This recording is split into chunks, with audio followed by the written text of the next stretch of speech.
Weekend ഒന്ന് കളറാക്കാൻ ഷൊർണൂർക്ക് വിട്ടാലോ? Farmers share love make live. പച്ചപ്പും ഹരിതാപയും പിന്നെ വെറൈറ്റി ഫുഡും ഒക്കെയാണ് വേണ്ടതെങ്കിൽ ഒന്ന് നോക്കണ്ട, ഇങ്ങ് പോരാ. ഇതാണ് ഫാമേഴ്സ് ഷെയറിൻ്റെ വണ്ണാണ്ടുള്ളി അംബ്രോസേട്ടൻ. ആളും ഞങ്ങൾക്ക് ഞാവൽപ്പഴം പറിച്ചു തരികയാണ്.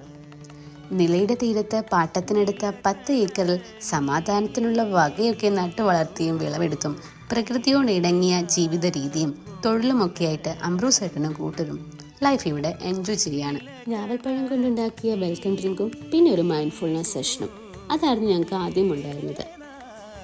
എന്നെ ഇവിടെ ഏറ്റവും അട്രാക്ട് ചെയ്തത് പിങ്ക് പൂക്കളും വള്ളിച്ചെടികളും ഒക്കെ പടർത്തിയ ഈ ടെൻ്റാണ്. നിലാവൊക്കെ കണ്ട് ഇന്ന് രാത്രി ഇവിടെയാണ് ഉറക്കം. അത് പറഞ്ഞില്ലല്ലോ, ഞങ്ങൾ അപ്പപ്പന്താടിയുടെ ലേഡീസ് ഓൺലി ഗ്രൂപ്പിൻ്റെ കൂടെയാണ് ഇവിടേക്ക് വന്നിട്ടുള്ളത്. കംപ്ലീറ്റ് സ്ട്രേഞ്ചേഴ്സായി വന്നിട്ട് ഫാമിലി പോലെ ആക്കി തിരിച്ചു പോകും. ഇതാണ് അപ്പപ്പന്താടിയുടെ ഒരു സ്പെഷ്യാലിറ്റി. അങ്ങനെ ഉച്ചയായി വിഭവസമൃദ്ധമായ കളർഫുൾ ലഞ്ചാണ് ഫാമേഴ്സ് ഷെയർ റെഡിയാക്കിയിട്ടുള്ളത്.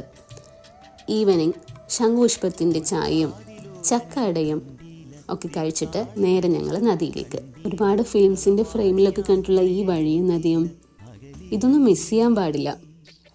കൂടിയാട്ടം കണ്ടിട്ടുണ്ടോ? ഞാൻ ആദ്യമായിട്ടാണ് കാണുന്നത്. ആ ദിവസം പലരും അവിടെ ഇരുന്ന് ആ 2 hours കംപ്ലീറ്റ് ആയിട്ട് എൻജോയ് ചെയ്യുന്നത് കണ്ടു. അങ്ങനെ നെക്സ്റ്റ് ഡേയിൽ ബ്രേക്ക്ഫാസ്റ്റ് ഒക്കെ കഴിഞ്ഞ് നേരെ പോട്രി മേക്കിങ്ങിലേക്ക്, ക്ലേ മോഡലിംഗ് ആൻഡ് പേപ്പർ മേക്കിങ്ങും ഉണ്ടായിരുന്നു. ദെൻ ലഞ്ചിനു ശേഷം 2 ദിവസത്തെ പീസ്ഫുൾ അറ്റ്മോസ്ഫിയറിൽ നിന്നും ഞങ്ങൾ അപ്പപ്പന്താടികൾ വീണ്ടും തിരക്ക് പിടിച്ച ലൈഫിലേക്ക്.